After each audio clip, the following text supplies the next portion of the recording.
Today, I'm going to tell you how to make the Makhana Chat.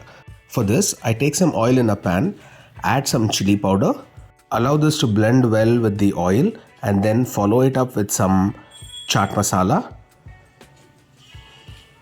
Mix this into a complete mixture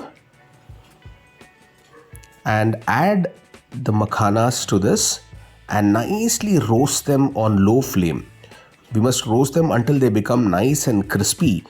And once they are crispy and all the masalas have blended well, we now add some roasted peanuts to it.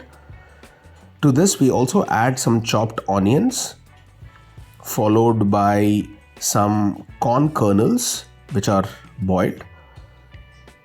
This would be then followed by some tomatoes which are chopped. Now we mix them well. Top this up with some tomato ketchup. This acts as a blending agent for the whole of the Makhana Chat and mix it thoroughly.